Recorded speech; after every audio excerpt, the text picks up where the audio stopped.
the sort of opening premise of your question of, well, there are these chains that just can fork the code and go do their own thing, and there's no like value accrual. That may be true at a financial level, but it is not true at an innovation level. And that is the power of open source. Giving out 800 million in retro funding tokens that we have over the next, whatever, let's just say 10 years, I'm making it up.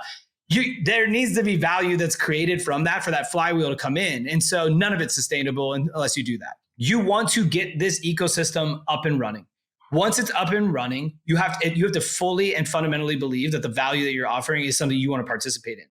Today's episode is sponsored by GEODNET. They're a leading DPIN protocol that's providing critical location and spatial intelligence services needed for AI-driven robots and drones. Discover how the network's native token, GEOD, is powering the next wave of the robotics revolution by hitting the link in the description of today's episode. Today's episode is brought to you by Unichain, an upcoming layer 2 that's purpose-built for the next generation of DeFi applications. With up to 95% lower fees than Ethereum and 250 millisecond block times coming soon after launch, Unichain is designing the future of cross-chain liquidity. Stay ahead of the launch by visiting unichain.org and giving Unichain a follow on X.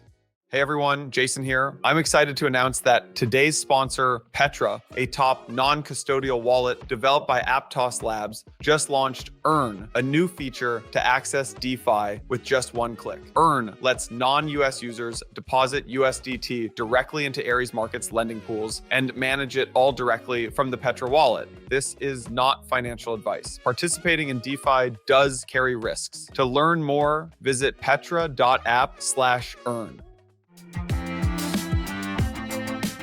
All right, everybody, welcome back to Empire. We have Ryan and Ben joining from Optimism. Ryan leads all things growth at Optimism, and Ben is many things. Co-founder of the Optimism Collective, chief of a whole bunch of things over there, has been very integral to a lot of things just in the whole L2 ecosystem, and is also musician Ben, which we will talk about in a second. But Ben and Maybe Ryan, everyone's favorite Ben, by the way. the best Ben. Actually, I told you guys I have a picture of Ben. Either a really fun picture or a really embarrassing picture, but I'm going to share it anyways. This is right off the rip. Oh, Ben. Do you remember this? Of course. Nothing like a good melodica session to get a panel kicked I off. love it. So Ryan, I think this was before you joined Optimism, but Ben graced us with his presence at Permissionless in 2022 with, I don't truly know what this instrument is, but it's called the melodica. It's great. I love it. Great. Yeah. My rule is if I'm the first, like if there's an early morning talk, you got to hype the crowd up. So I do a little wake them up. Nation Army, like da da da da da da, and everyone gets hyped, and then they're like on it. They're paying attention. They're responding to the speakers. It's great. Especially in 22, because the NFT parties were like quite the hit in 2022. And so you got a lot of people that were staying out late the night before.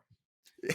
Exactly. So Ben, maybe actually this picture is a good place to start, because I remember this conversation and you weren't really talking about the super chain. You were just talking about like Optimism, the L2, right? And I remember there was a panel that conference. It was like you guys, Avalanche, Arbitrum, and everyone's talking about like how to scale Ethereum and like L2s. And now Optimism is something much bigger and very different than just like an L2. Obviously, I think most people listening know that at this point. I'd love to just hear your like view of what is Optimism today. It's a super chain, baby. I think, there's a few levels to that question. The most fundamental one that I think just is the one clear one to start with is to talk about the technology. Obviously, Optimism is building a scaling protocol, and we call that scaling protocol the super chain. So effectively what that means is it is a collection of L2s that share a standard and basically try to work together in unison to accomplish shared goals, to build on shared standards, and to result in positive sum outcomes. So what does that look like in practice? Basically what it means is that you don't just have one L2 chain, you have many L2 chains. You have a super chain of L2 chains. And I'm sure we can get into lots of the awesome, members of the Superchain and the collective these days. But fundamentally, what that's about doing is about horizontally scaling block space. That's about taking Ethereum, which is sort of like this fixed pipe, like only so much can go through it. No matter how many transactions people are trying to put through it, the pipe is only so big. And so if more people are trying to fit more transactions in, it gets congested and prices go up. So when you talk about scaling Ethereum horizontally, you want to create multiple pipes, each chain in the superchain, so that we have more total throughput and we don't get congested and we keep fees low.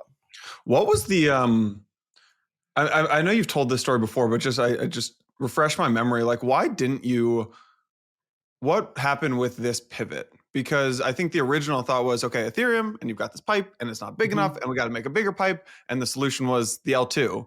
But then eventually you decided, hey, actually there's maybe going to be millions of L2s and we want to be like the stack to go create those L2s. A very different type of company and business model. Like, what was that pivot actually like and why'd you do it? Yeah, in many ways, I might actually push back a little. And like, I think the perception shift is as significant of a pivot as like the fundamental plans that we had. So, to stick with the pipe analogy, it's always been the case that an Ethereum style pipe, like a quote unquote EVM, has a certain like amount of stuff that it can fit through. And so even when we were building L2, like starting the L2 journey, it was kind of understood and appreciated that you would need to have multiple of these chains to truly increase like the throughput in a meaningful way.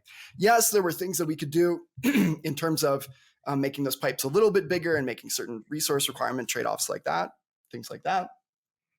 But fundamentally, the reason that an L2 scales is because it uses a small portion of the L1's throughput while inheriting all of the security properties from that L1. And so in some sense, from the start, the reason that you do scaling is to have a bunch of these L2 chains that are each taking up a portion. So with one bucket of kind of Ethereum security, you get a bunch more chains pipes, a bunch more pipes worth of throughput at the same level of security.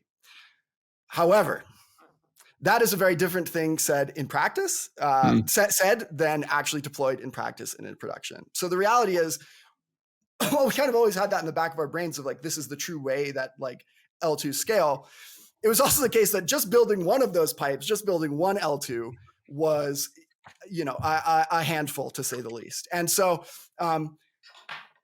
in many ways, the transition to the superchain, which occurred basically at the same time as those photos you sent, was as much a indication of readiness from Optimism's perspective to be able to handle multiple chains running, to be able to handle other people other than the experts that built it running those chains and being able to like support and maintain those products without sort of that expertise. So the big kind of precursor moment for us really was a release that we called Bedrock, which was basically us taking like, the 2 or 3 years of running OP Mainnet V1 chain and saying, okay, we have learned a lot of lessons in how to productionize L2s, how to make it easy to run these L2s, how to document the L2s, just how to build them at a fundamental architectural level. And once we did that rewrite, we felt like it was time that the OP stack was like capable and it was a responsible thing to do for a bunch of other people to start running these chains and sort of start building towards a super chain. So that's kind of what it boiled down to, honestly, was readiness. It's like, you want to crawl, then you want to rock, then you want to run. If we had started out with 10 OP mainnets, that would surely have not gone well, probably more than 10x worse, quite frankly. But once we felt ready to go multi-chain, it was time to take that vision to the next level. And I think you're right to call out there were like lots of clarity in business model and things like this that we found along the way. But fundamentally, it's about the stack being ready for other people to use. Okay, Ryan, maybe I would ask you, the way that I see Optimism today is that, okay, you have like the DAO, which you guys I think call the collective. And then you've got the OP stack, which is like MIT license, open source, no limitations for builders. But MIT license open source is like the gold standard, right? No limitations for builders. People can kind of just fork it. I think Blast did this, but the downside for you guys is there's no value capture. And then you have the super chain, right? Which is core business. But there are some limitations, right? And expectations for builders, and there is value capture. Can you talk to me about just like the relationship of those? First off, is that a correct way to define, like lay out Optimism today? And like, how do you see the relationship between all of these? Yeah, it's been a little bit of a journey for us like the past year. Yes, you can absolutely, if you look at kind of there's really what we want it to be two paths. That's probably oversimplifying it. But one is MIT open license, to your point. Anybody can go do it. Yes, Blast is a great example of that. There's no value capture there, but it's, truly Ethereum ethos and the principles and values that, Optimism wants to have, to your point, the gold standard. The other is like the super chain really coming to life where, the upgrade keys are with the Optimism Security Council. You're on the right version and standard. You are adhering to that framework. And by doing that, this allows us to do something very unique with interoperability. But there's also this kind of other path that I would say like OP Stack chains waiting in the wing, right? And Celo is a good example of this where they have made customizations or have deviated off of this kind of standard version, standard config of OP Stack. But long term, their aspirations and goals are to get in line so that they can be part of this, super chain set. And so this is a group where I would say they've made configurations or changes, but their aspirations, and they are sharing revenue, but their aspirations are to be a part of this super chain set. And so in a couple of weeks, on January 16th, depending on when this goes out, we're going to be rolling out something called the Superchain Index with another team that's, in the Optimism Collective called Superchain Ecosystem. And inside of this, it will leverage the Superchain registry so people can get a better lay of the land of, okay, what's the percentage of revenue that they're sharing back with the collective? How much revenue have they generated in ETH for the collective? What version and standard are they on? Where are they at? And season 7, which is kind of our next bucket of rewards, starting, effectively now through the first half of the year, we'll focus on interoperability. And so the visibility of where chains is really important. We obviously want to make sure what we're offering is like really valuable, that where you could have this path where you don't have to share any revenue with the broader collective, people see such value in being part of this super chain, being a part of something that's bigger. And as we upstream a lot of the changes into OP Stack, this whole thing of, hey, it lacks the ability to customize or deviate from the, core stack, these become lesser of issues because you start to integrate them, right? And so Uni's even a great example of like the work and the innovative work they're doing with like block times, right? That will all be stuff inevitably upstream to the OP Stack, and everyone will benefit, in the super chain. And so I think that we need to keep hammering away at these things. Interop will be something that's massively valuable. Being able to spin up a chain, think about where today the super chain is today. And it's like early days. If you look at L2B, 50% of all TVL is on the super chain, right? 55% of all L2 transactions that are happening on Ethereum are on the super chain. And this is, driven largely by Base and to some extent, OP Mainnet, which has, a significant amount of TVL. When you start to have this TVL interop with each other, and you start to see teams like Inc. and Uni and Swell, these other teams who are going to be powerhouses at driving liquidity and TVL into their chains, all of a sudden becomes accessible by everyone. I do think you're going to see this like knock-on effect of a lot of other people saying, look, I could just up and run. I can have shared security. I can have shared upgrades. I can plug into 75% at that time of the TVL that exists in the ecosystem. 3/4 of the transactions that are happening. And we start to get in this weird thing of like, what customizations are you making that are so wild, so outbound that are not going to be upstream to you or part of this cohort that you would not want to tap into this, that you wouldn't want to contribute some of the fees that you're generating back to this mission that's greater. So I'm excited. I think like we've got a lot of work to get there, like no doubts, but this will be, moving from last year, which was, OP Mainnet being kind of Optimism's identity, to this thing that's greater and bigger in the super chain, and how we work with all these different chain operators to realize this vision. To, I think we're really, going to see a lot of excitement in Q1, just because you'll have Inc., you'll have Unichain, you'll have Swell, and all these chains up and running, and causing a big impact. So I can't help but think of our Ben, go ahead. I was just going to build on that. I think I cannot emphasize enough the importance of open source, both like for our industry broadly, but as it relates to this conversation. One thing that stands out to me is, the sort of opening premise of your question of, well, there are these chains that just can fork the code and go do their own thing, and there's no like value accrual. That may be true at a financial level, but it is not true at an innovation level. And that is the power of open source. Like, the beauty of it is even those folks that just take the OP stack, don't talk to us once, and build awesome products are building that in such a way that those product features can come right back into the mainline OP stack and be benefited. So like, the power of open source cannot be undone. You're saying because so Blast takes OP stack, if they don't want to, they never talk to you once, they fork it, and then you can go see that code, and then you're like, oh, actually Blast did something really cool there. We're going to go build that into the Superchain stack, and then Ink and Swell and Zora, et cetera, get to benefit. That's the flywheel. Exactly. Okay. Yeah. What is keeping these folks on the Superchain? And the context here is we've had two models of our podcast business.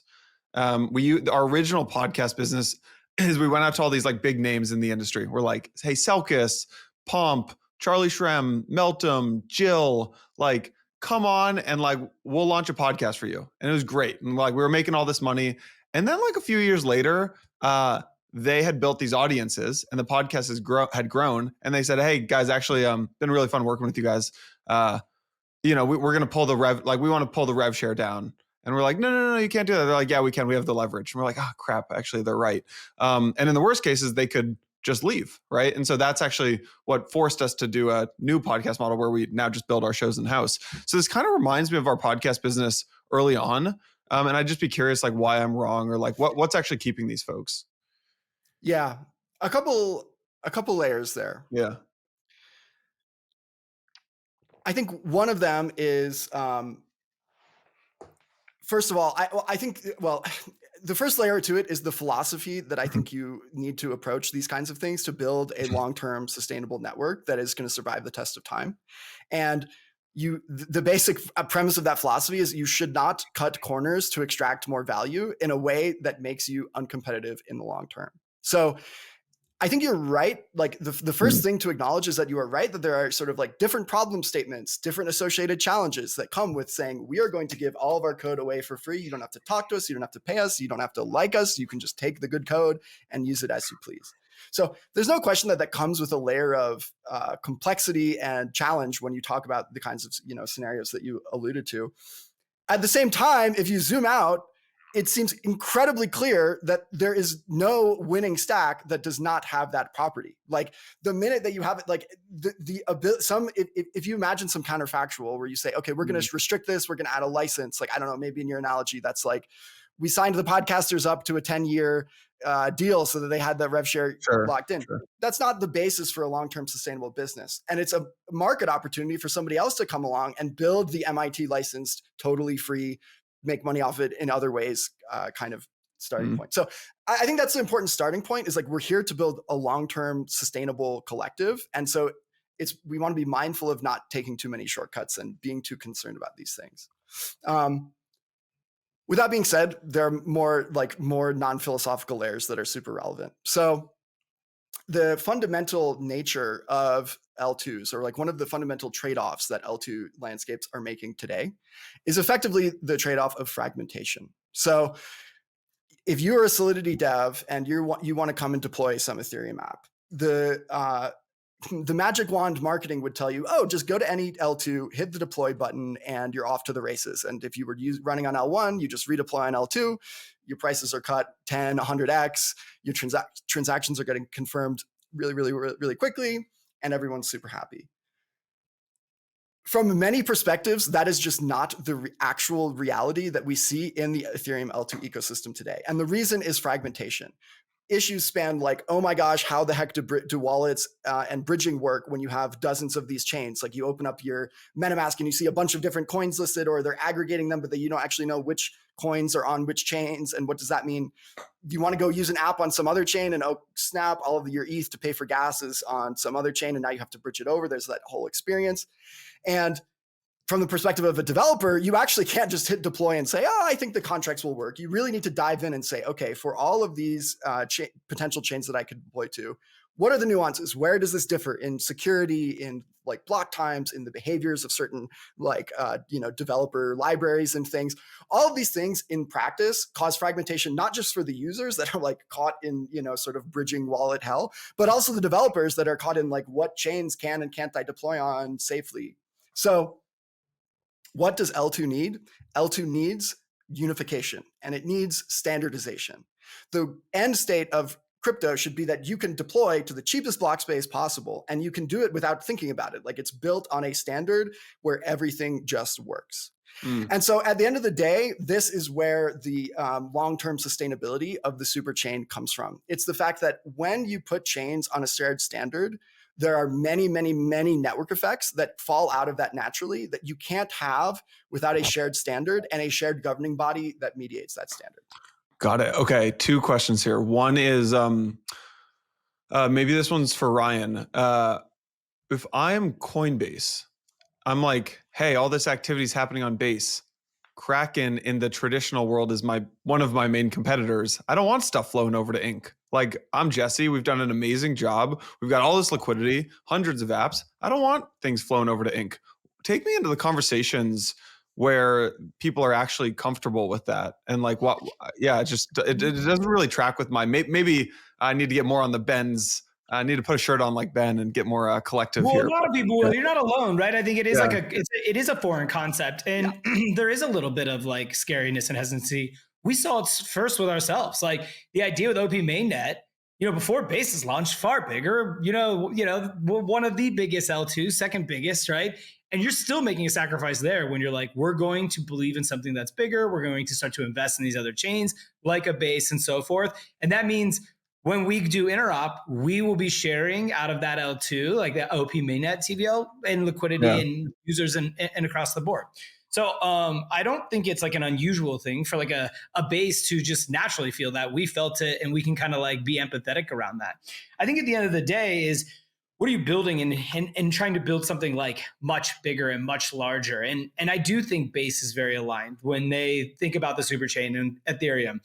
Are they going to be the first movers into the Interop set? No, and I wouldn't be either, and nor should they be, right? Like I think there is something about like you have time to observe this. How is this thing growing? How will I participate? How will I play a role in this ecosystem? And that's not just from like, I'm joining the Interop and sharing liquidity. It's a role that Base has to play from a governance perspective where they did get a large grant, and that is focused around gov influence and participation and so forth.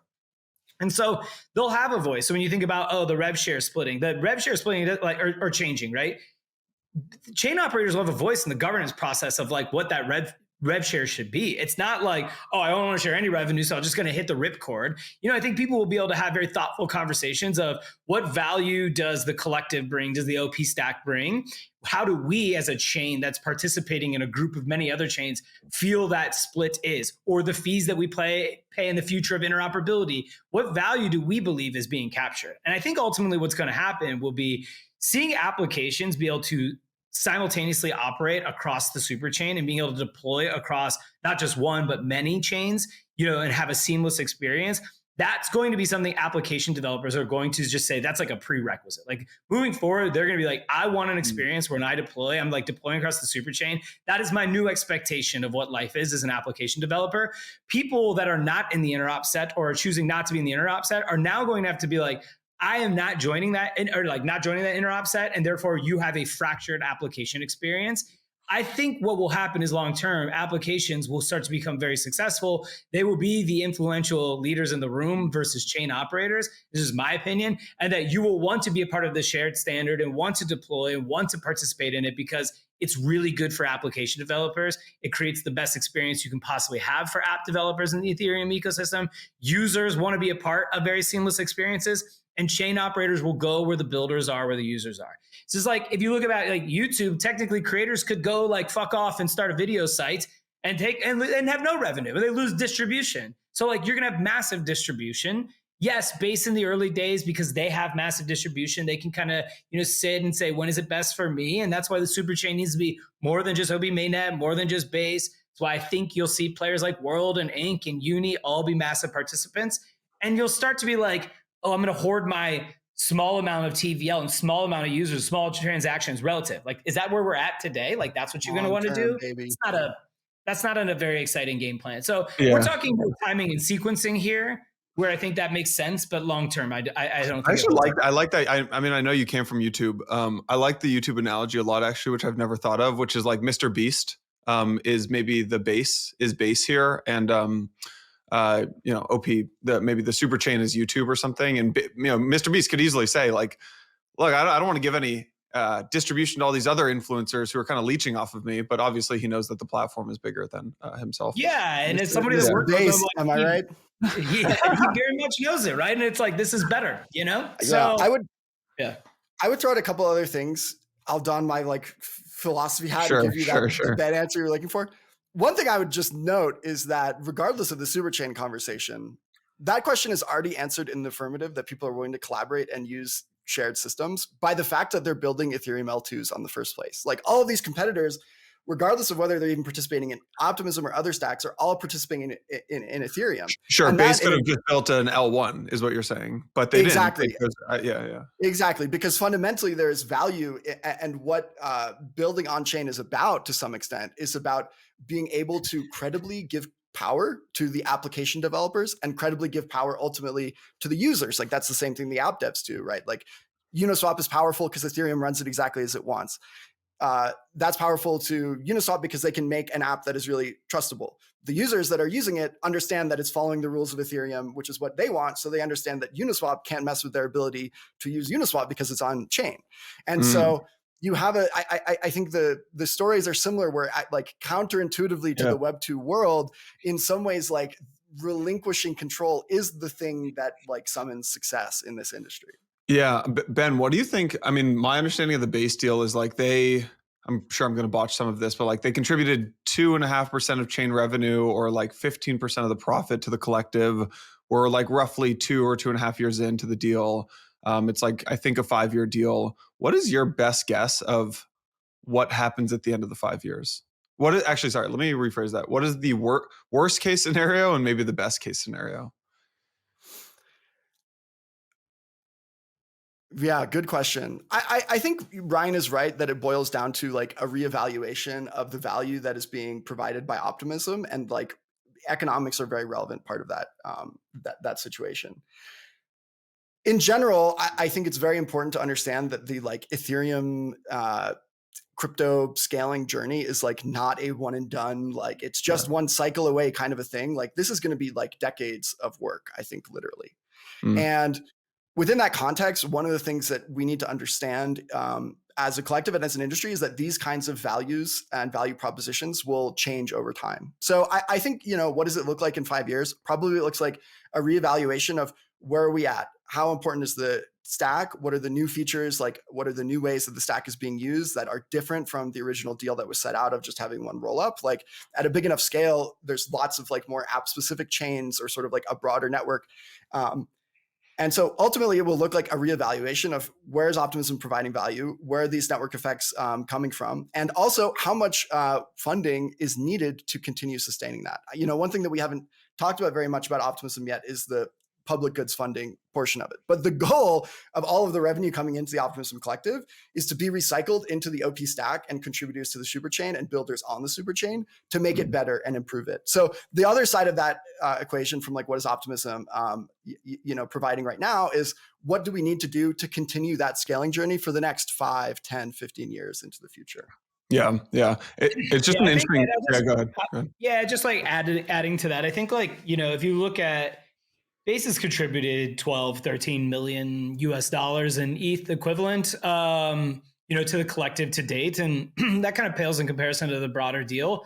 But like the impact that they've had on the actual stack, moving things forward, their contributions have been massive. And the halo effect of others who they've like inspired to go out and think about chains and launching, like of people working with us, like they have driven tremendous impact. And so I think like long term, it's so hard to tell. Like a year ago, the things that we were talking about in general in this space of like what the future is will be so different a year from now.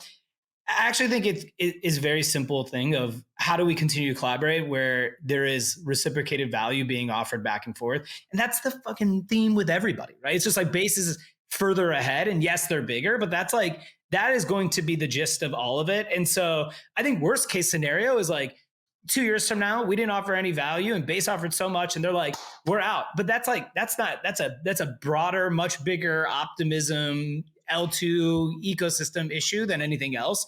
And I think the likely scenario is 2 years from now, we continue to have these like conversations and things change, and collaboration is where we all can like have the biggest progress and move forward. So yeah, that's kind of where I'm at with it. Yeah, I was talking to someone at another L2. Yeah, another L2. Leave it at that, I guess. L2, not in the super chain. There's not many of them, so I can narrow it down. Go ahead. Who said it's becoming I guess I'll just say another chain. It's becoming tough to compete with Optimism because there are now, it's not Optimism that's contributing to Optimism. It's now the best engineers at Coinbase, Base, Kraken, etc. are contributing. It's like that value of saying it. It's like, even if we have this 5 years that they go somewhere, the impact and value that they've driven will be amazing. We'll be forever grateful for it. Yeah. Okay. So you kind of have this like interop as a service, we could call it. I don't know if you guys like that or not. Or, but what is the impact of this on Ethereum interoperability? Because I could see, it's like if all the best teams are working on OP interoperability, well then who's working on Ethereum interoperability? And then maybe vice versa. Like if people solve Ethereum interoperability, does that actually hurt your guys' value prop? 100%. So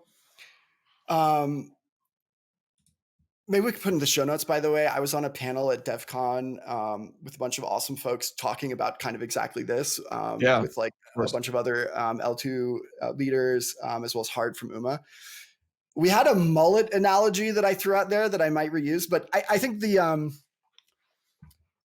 fundamental answer to the question is that interoperability really fundamentally needs to come in two parts. It needs to come in a part that is Ethereum-wide sort of EVM standardization that makes everybody's lives across all of the L2 ecosystems, not just Optimism, not any other one, but all of them, really, really, really powerful and as good as they can be. And you can't do everything with that, but you can do a lot with that. So EIP 7683 is the big like intense standard that is a super important way that basically gives you a way to say, hey, I want to do this thing with this token on this chain. Somebody please fill that kind of like order for me, and I will give you the tokens that I have on this chain, which is the wrong chain or a different chain than I want it to be on. And like you have a way for market makers to come and like play this role and fulfill these intents. And we will continue to see more and more standards like that. Like we need to go kind of from that world, which is, right now focused on just like raw bridging, to being super well integrated into the apps, where like the first time you come to an app on any Ethereum L2, you can like hit your first transact button. And there's a way for the interoperability standards to basically generate the exact transaction that will bridge your funds from wherever they are to wherever you want them to be and execute the transaction that you want it to. So you don't feel like, oh snap, I'm not on this chain, I have to bridge. So that is something that we can do Ethereum wide, and that we need to do Ethereum wide. And there are more efforts that we need to continue doing. At the same time, on the back end, the L2, the ecosystem specific interoperability innovations will come around security and efficiency and like application level unlocks around doing that. So what I mean by that is, at the same time as we're working on those standards, you have Optimism core devs that are working on making the OP stack the best possible way to fill those cross-chain intents within the superchain. So now that we have this infrastructure that says, I want to be able to move assets anywhere with the click of a button and like do my first transaction on a new chain I've never touched before, we want to make the interoperability of the OP stack that goes on behind the scenes to like fulfill that intent to be as efficient and secure as possible. And so, we can talk about how Optimism in OP Stack Interop is doing it. But I think to answer your question directly, it's kind of like, we call it intents in the front, settlements in the back. There's a notion of you want Ethereum-wide interoperability standards to express user actions, and then you want eco-specific interoperability architectures that are only possible right now within a single ecosystem to fulfill those more efficiently, more quickly, more securely. I also feel like Interop has gotten it just like it's so conflated. I mean, like, I have people be like, oh, if there's like egg layer will solve interoperable things. It's like, okay, it's like I think bridges will get better. Things are going to improve. Ethereum will have some level of interop, but like the interop that we're talking about, the super chain, and what does it look like when you can do things at like sub 1 second, and what kind of user and application developer experiences can you offer is a very different thing than like, oh, let's solve Ethereum interop, or even just connecting more highways into the super chain, right? Where all of these things become interesting, from an egg layer to a layer 0 and everything in between, and like, what do we do with ZKPs long-term and all of this?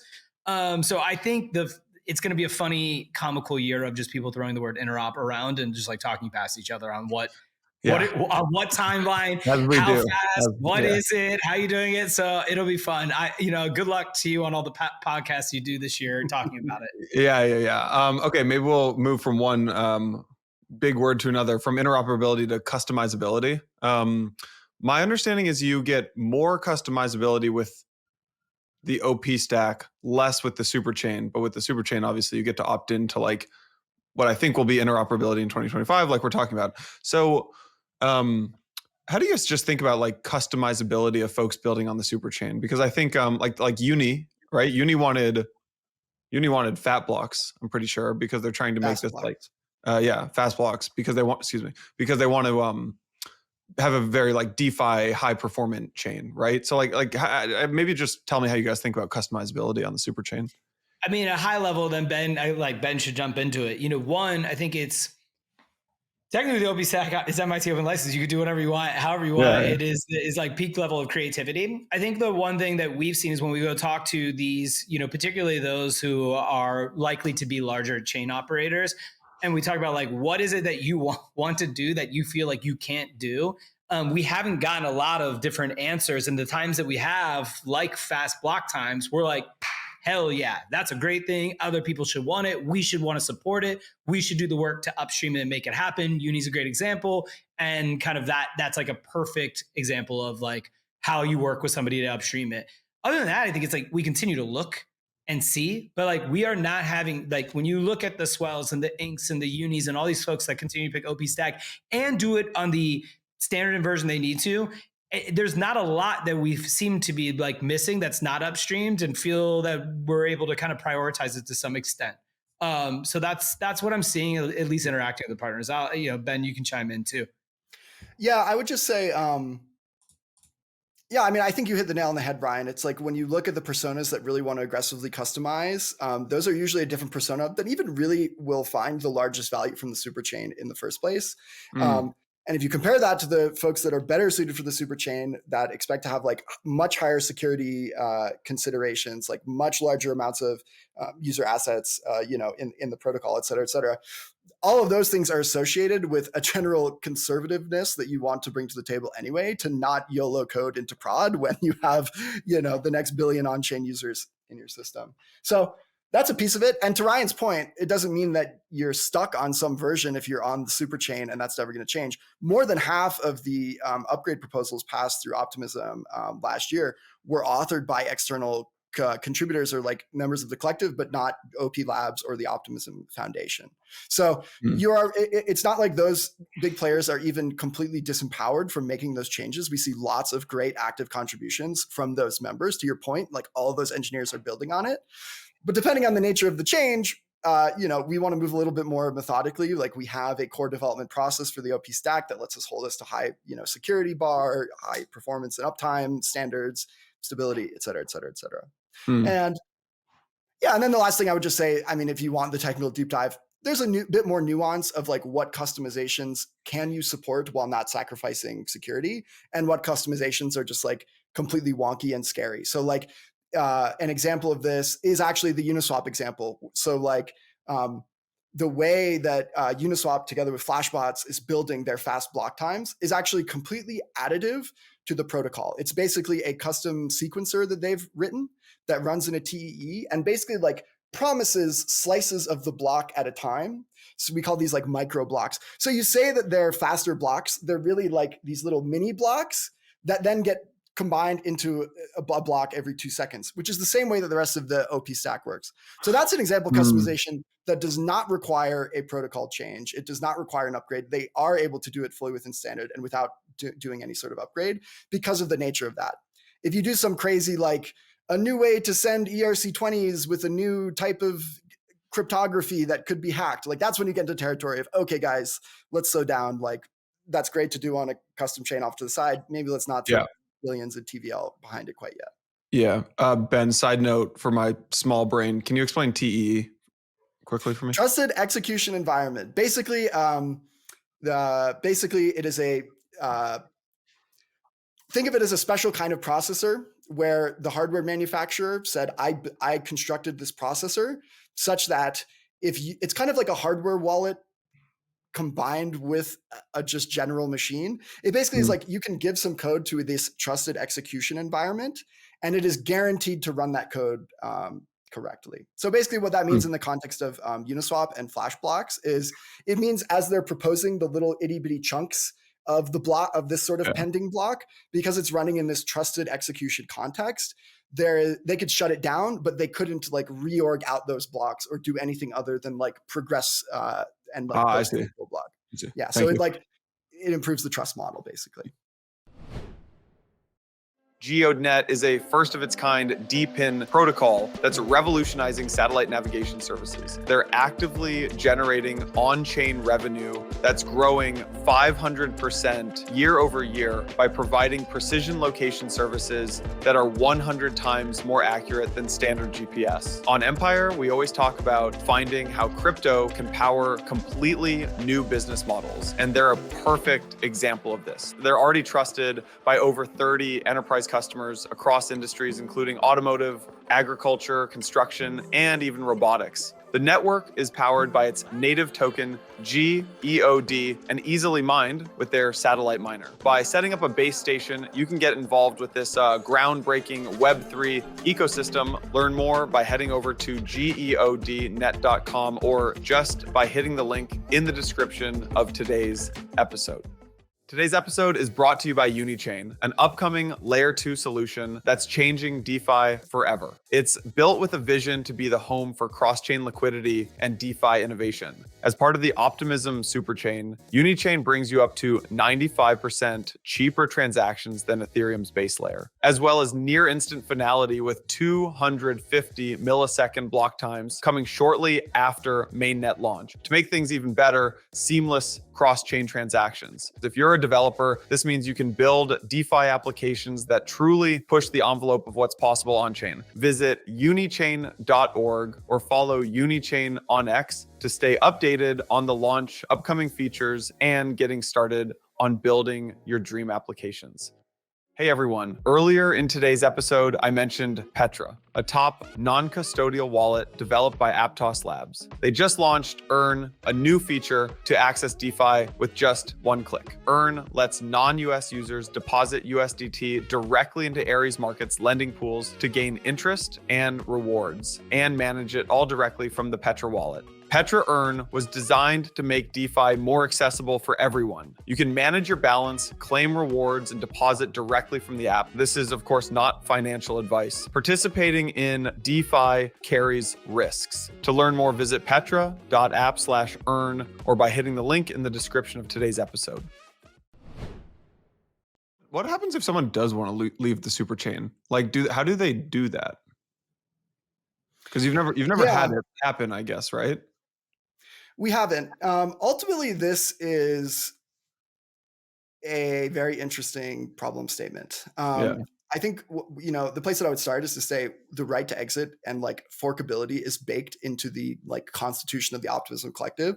So we haven't seen it happen yet, but quite frankly, it is like a critical right to maintain, just like a critical protection for the users of the superchain, because it's the same story we said before, where you don't want to do some short-term lock-in for the long-term failure. Like if there's something that you can get in and then you can never get out, that's going to fail in the long term to a system where you can get out because it lowers the barrier to entry and improves people's willingness to opt in the first place.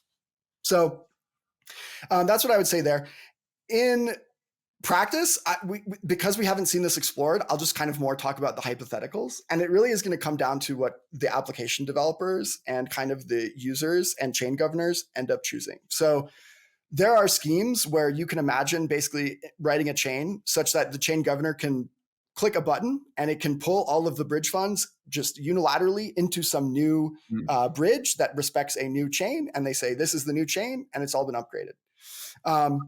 That obviously comes with a big centralization trade-off. And so it's not clear whether or not the right way to provide an exit is just allow any of these chain operators to click a button and migrate the user funds to whatever other new smart contract they want. That would allow them basically to steal all the funds in the system.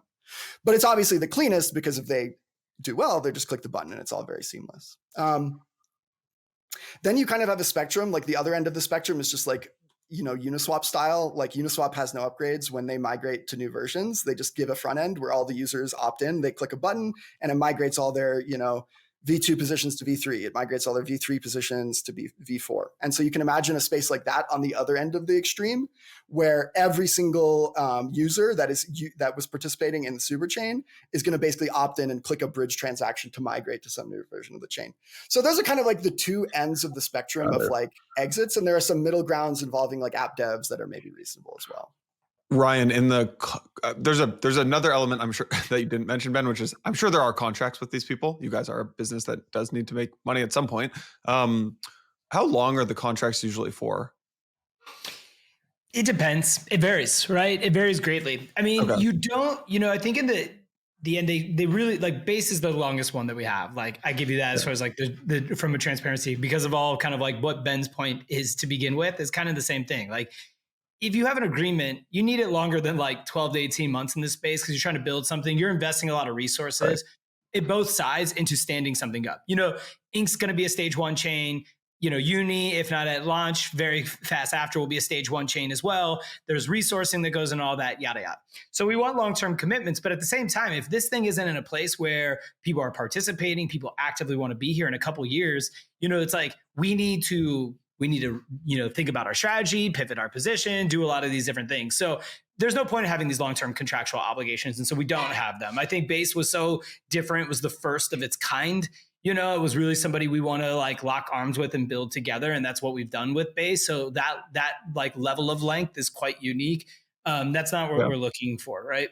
What was the biggest mistake? Because Base was the first of these deals, right? I'm sure you made some mistake in it. I'm sure there's some learning there. Like, what was the biggest mistake that you guys made with that, with the actual contract and the agreement, or like the biggest lesson or the biggest learning? I think one thing in general I would say is we've gotten a lot better at kind of the outcomes and aligning the incentives, right? So it's like what, we understand, fees generated the collective is something that's really important to us. How do you model a deal where you have an understanding of the fees that are going to be generated the collective? How do you put, milestones behind that? If you're going to put tokens into a deal, like how do you hit milestones behind that? Tokens also aren't just like, it's not just like, it's governance, right? It's participation. As they get bigger, they deserve to unlock more because they will participate more as well. And so, I would say, not speaking to any deal specifically,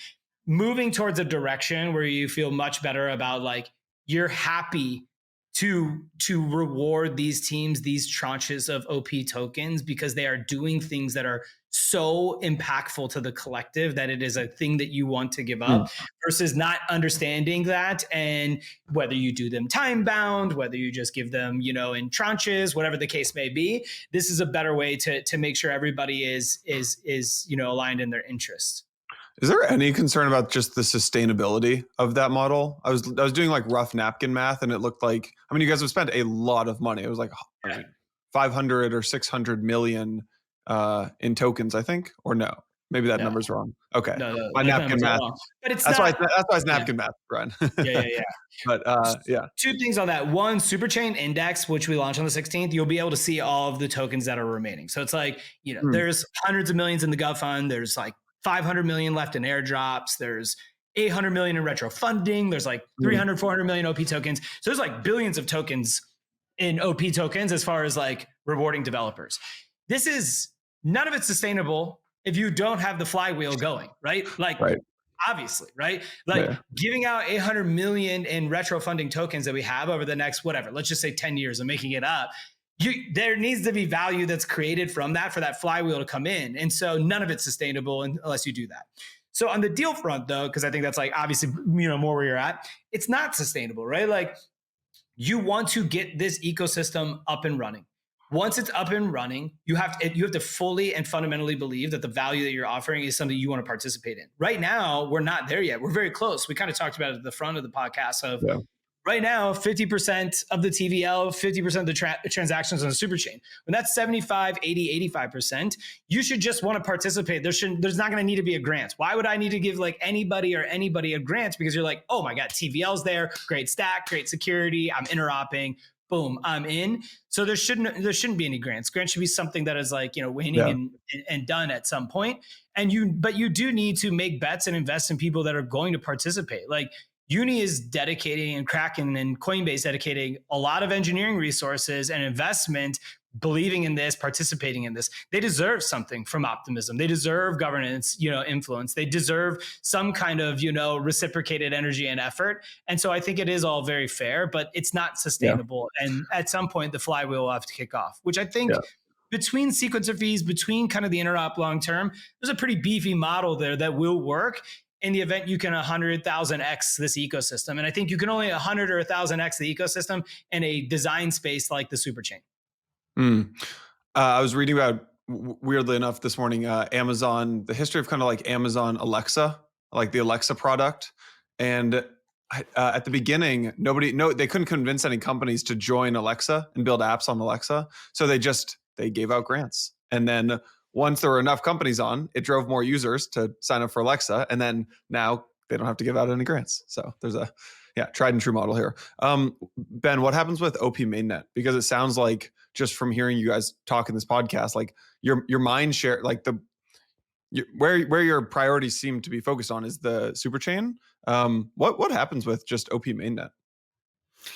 Yeah. So this is one of those things that I think will like continue to change in flavor and answer over time, just like the rest, and it will evolve with the architecture of Ethereum as a whole. Like I talked in the beginning about when we were just OP Mainnet, that was clearly the right thing to do because the stack just wasn't ready for dozens, forget hundreds or thousands of people to be running their own chains and like staying sane and not up in the wee hours of the night, fixing things or figuring out what the heck's going on. So, I think the caveat here is that always the story changes as the architectures continue to change.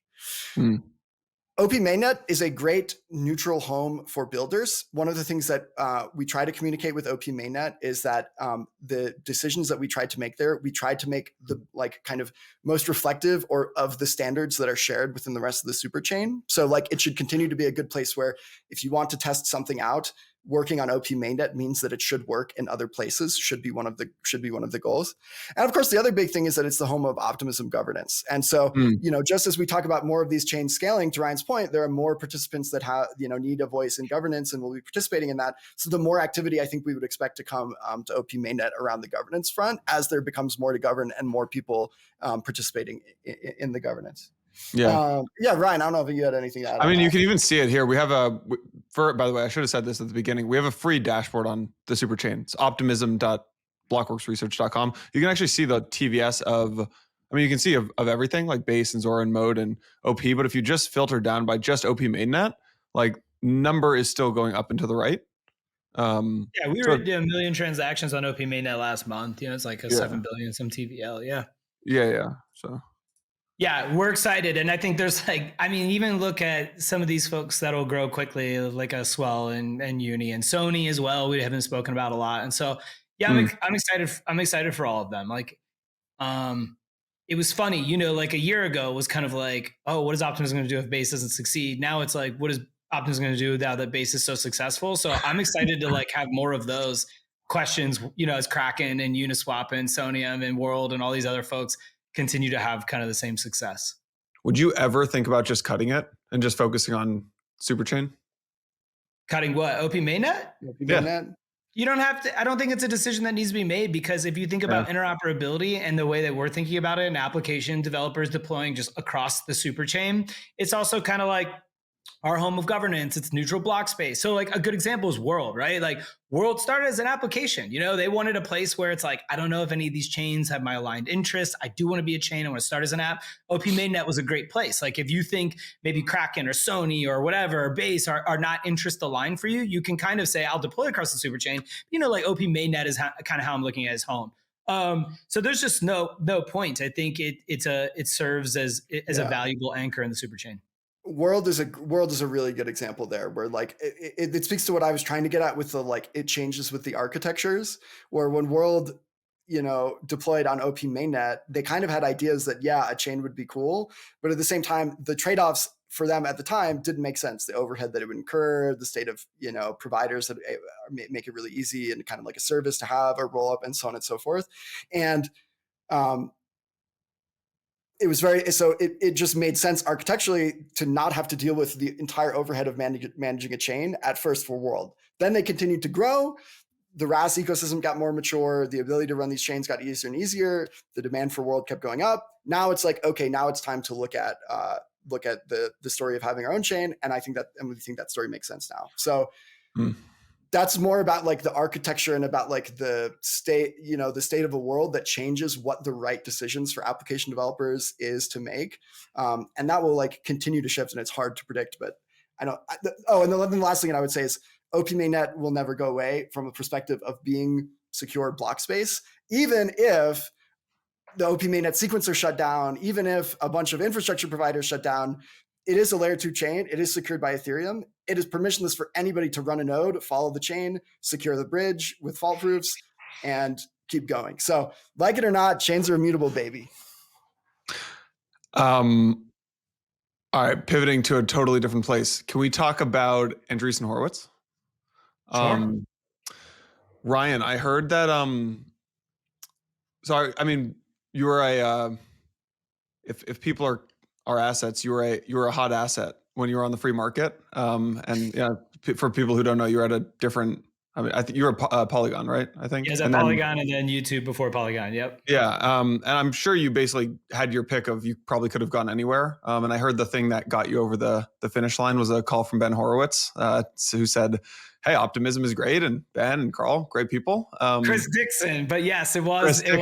Yeah, it was Andreessen Horowitz. What has the role of Andreessen just been like? How helpful have they been? I can kind of give you my perspective, which was like an outsider, and now because Ben, I'd love to pose the same question to you as well, but huge fan of them. Okay, so I'll make this like a quick story. When I was at YouTube, I was asked to think through our Web3 strategy. This is like end of 2020 going into 2021, and I didn't really know much about crypto and blockchain in the space, just like very surface level. So I went down a rabbit hole, and crypto school was kind of the first thing of how I learned about it, which was, Chris Dixon and all of that. And so knew some other people at A16Z, had spent time with them previously. Their games team was awesome. John Lai, Andrew Chen, some of those folks, Sriram, all of them, right? And so got connected with Chris and yada, yada. Anyway, around that time, he did call me, and I didn't know Ben, Jing, or Carl. Like I knew a lot of the other folks in this industry. It was weird, actually. I didn't know any of them, and kind of knew everybody else. And so he was just like, look, this is a great team. Like, we love them. We're super excited about them. You should definitely talk to them. And so I watched actually Jing then video on Crypto School. Like she did one of them in a later year, and was like, just absolutely loved her attitude, her thought process, the way she talked about Optimism's mission, like everything. So I was like, please. And that's, the rest is history. I will say, being on the inside now, they're just like incredibly helpful. Like just being tapped into their team, who has a lot of different perspectives across the board. They're just a great resource, whether it's hiring, whether it's thinking through strategy, whether it's having honest reflection with yourself on how you improve as a manager or a leader or as a cross-functional worker. And they just have just an abundant amount of resources to help you with that. And the more that you want the help, like you have to want it no matter what, like the more you will receive from them, because there is a lot of it. And so, it's been super valuable for me. And I'm like, I can't say enough positive stuff about them. I think they are head and shoulders above the rest. Ben, what do you think? I mean, how helpful has it been to just lean on them? Because actually, I'm sensing a trend of like the super chain. I mean, you guys have what, 30 folks, I think, on the super chain, but there are Andreessen Horowitz likes good projects, and we do too. Yeah, World, Uniswap, Coinbase, like these are all, there's a underlying theme of the main investor behind these folks. So I'm just curious, Ben, like how helpful has it been for like just from the founder's view? Yeah, incredibly helpful. It's hard to choose which one. Hiring is definitely one of the ones up there. Like even very, very, very early on in our journey, when we were like less than 10 people, Andreessen introduced us to a very powerful mentor that stayed with us for a few years and was just like taught us so much about how to company Who and like was how it? to Can you be. say? Or no? And yeah, of course, yeah, Josh Stein. He was when we were Optimism PBC, he was the COO and general counsel. And he just brought like a level of experience that was just like an overnight wake up call of like, oh wow, we don't have to just Josh be Stein, like, the Harbor Josh Stein. yes sir, yes sir. Yeah, I remember Josh. Yeah, Josh also took a risk on Blockworks actually very early on. He like sponsored, I think, our second ever dinner and gave us 10K when we thought that was more money than God. So yeah. Well, there you go. There you go. Yeah, so it's hard. I mean, people are, ultimately like the most valuable resource of like any organization. Yeah. And so I think I would have to go with that. But like Ryan said, like things like strategy, making connections, being able to just like talk through decisions as we're making them, it's unmatched, incredibly valuable. Yeah. I also heard from I was talking to the founder of an L1 who's like launching their token soon, and I was like, what's the most helpful thing? And he's like, Andreessen has 80 people who are basically at our service right now. So that's cool. That's why it's like if you want the help, they have the team, Yeah. Two other topics I wanted to cover is actually the Sony deal is interesting to me. And because Ryan, I know you were at YouTube, and there's kind of this like it's almost like a meme of like enterprises falling on their face trying to do things in crypto at this point. I'm just curious, like, do you think that will obviously the financial institutions are launching ETFs and maybe launching L2s and probably issuing stable coins this year, but do you think these enterprises will ever, obviously they will at some point, what is like the 1 to 2 year time horizon for like enterprise crypto? Yeah, it's a good thing. You like totally. I'm like forever associated with the Starbucks meme. Exactly. I think in general, a couple things. I think it's one, you want to take swings at those opportunities if it makes sense. If you look at like Starbucks, it was like a $4 or $5 million deal that we were going to recoup on. And it was like, is this going to be something where like you can get NFT adoption? I'd do that thing 10 out of 10 times. I would do that deal, even kind of knowing the outcome. I think the things I would look for are a little bit different is, if there are R&D just kind of like fun pet projects where you're not getting kind of the buy-in, you have to obviously be very wary as you go back into a bull market and there's that interest to come in. I also think if we can keep as an industry out of having like fraud, and some of the issues that we've had with FTX and 3AC, which were huge catalysts for scaring away traditional companies, both TradFi and more broadly, that also is like a real variable to consider. I think with Sony, what I've seen is like they have been very sincere about bringing in a heavily DeFi native team with, Startail and some of the work that they've been doing there. So I feel very excited and good about them.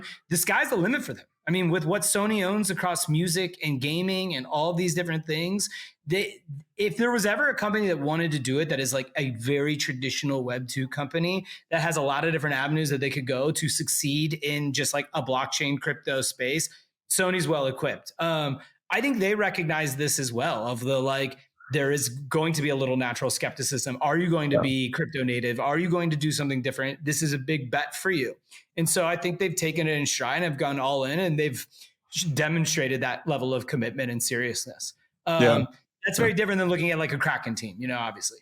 Yeah. I mean, moving IP on chain has always made a lot of sense to me. And maybe just, I see it a little more obviously because of just my seat is like in the media world, but yeah, that's made a lot of sense. There's a funny thing in crypto, and where if you go to enterprise though, people in the crypto natives see you as like trying to go enterprise. And Yeah, so you got to I think it's a balance that. balancing act. We obviously, what we want to do is be the home of DeFi, and we really want to Yeah, champion DeFi, and we want to do things that like allow for that. And so that's why you could see where the bets have. Like, we haven't done crazy stuff in gaming. Sony is really our only bet that's outside of that model that you've seen, right? Like, look at, even World is a little bit outside of that, right? Like, if you're seeing the teams that are coming on, it's very DeFi focused. And I think we have a lot of progress that we need to make there. Like liquidity, users, transactions, these things need to be driven. They're not going to be driven by enterprise right now, or like Web 2 enterprise, if you will. It's good to make a couple bets so you have visibility and line of sight into how these things are happening. But like, my background's in gaming, but there's a reason why we're not doing big gaming bets right now. I don't think gaming is ready for this space. I don't think it's part of the mission that we're trying to build today.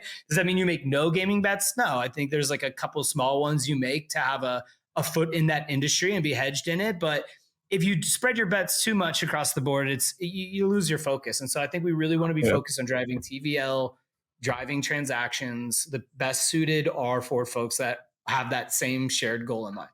Yeah. What are the like 3 metrics you guys look at?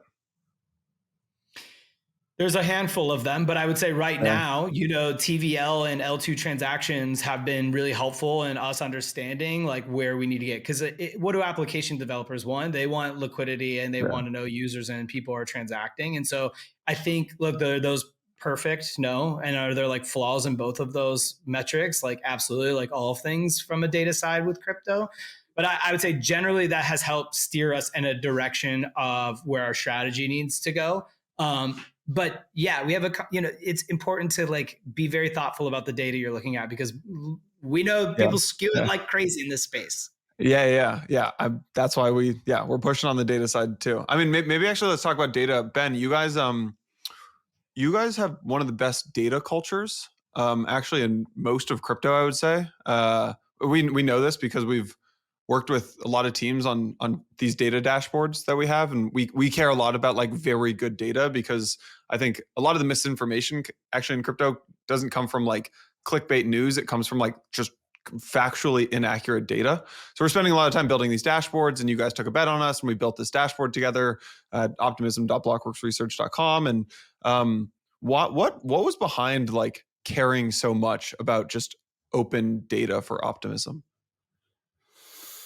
Like, was there a decision like this is why it matters for the strategy, or is like you found a good hire and like it became part of the culture? Yeah, it's a little bit. Well, actually, I think I first have to shout out Josh Stein once again, who we were just talking about, because he was the one who said he was the one who was really pushing us for the first data hire, and we were like, "What do you mean? We can pull data together whenever we need it. We don't need so much time." And it's like, no, you need to invest in that. I think there's one part of the answer is just the standard product, like Web 2 story is old as time answer, which is like you want to be tracking metrics and like doing your best that every time you make a decision, you see whether that decision like meets the prediction that you made in terms of some measurable outcome. So there's one kind of, I think, traditional lens, which is just saying it like that. And I think that holds especially true in our industry where we are constantly doing like kind of new science. So it's not like we're building some other website that is just like some, a clone of some other website that has a better UI, and we can all sit down and like reason about what is going to have the best UI and then like do a little A/B test and watch the data. We're doing like new science here. Like Web3 is super new. L2s are even newer on top of that. Crazy new projects are the apps that are being launched on L2s regularly.